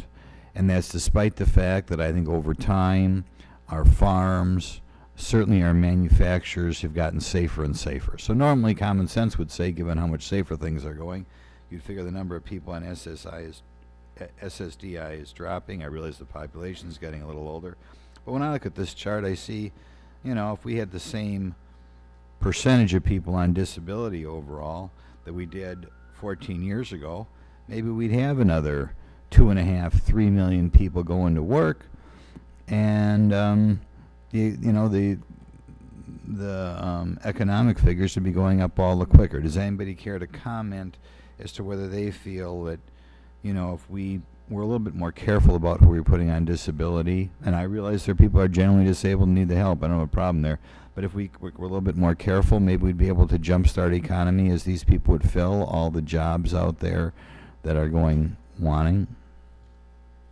So I think there should be a genuine concern about disability roles being disguised unemployment in deep recessions. That's a concern that's been voiced by a lot of economists.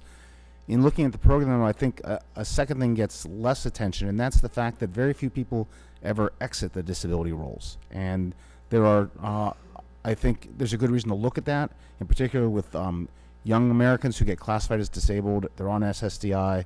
They are capable of working, and finding routes to get people off those roles and into the labor force would be a good thing. I actually don't think the evidence is very compelling that the decline in labor force participation is due to disability. Since the 1960s, the disability roles have increased 1.5 percentage points for prime-age men. The fraction of prime-age men not working has increased by 7.5 percentage points, well in excess of that. If you look actually since the early 1990s, on an age-adjusted basis, there has not been an increase in disability for men. The increase that we've seen is because of aging, the factor you cited, that more people are on SSDI instead of OASI because of the increase in the normal retirement age, and then an increased number of women in the workforce who are now qualified for disability who didn't used to qualify for it.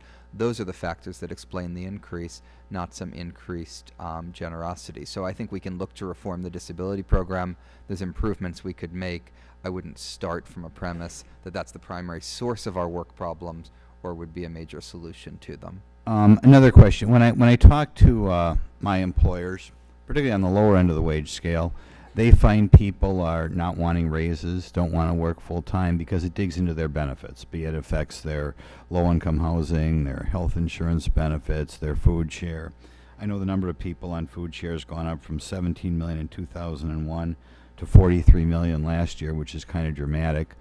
We have another program, the Earned Income Tax Credit, which was apparently designed by people who don't want anybody making more than 19 grand a year because that's another benefit you lose.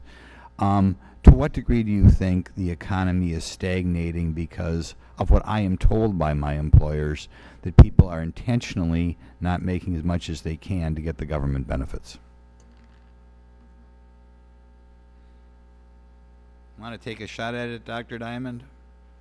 I think it's a legitimate issue. I think we've seen with unemployment compensation, with Obamacare, with other spending programs, you can put an implicit tax on work, and that can discourage people from working. And you have 43 million people on food share. Now, some people are always going to be on food share, but 43 million? I mean, that's a lot of people. When you shoot up from 17 million 15 years ago to 43 million now, I mean, you wonder how many of those people would work harder if we didn't take away their benefits if they did work harder. I think that's a reasonable concern. We need to structure our policies so that we are as pro-work as possible. Thank you much. Thank you for hanging around. And I had 2 committees, but we'll be forever grateful that you waited for me.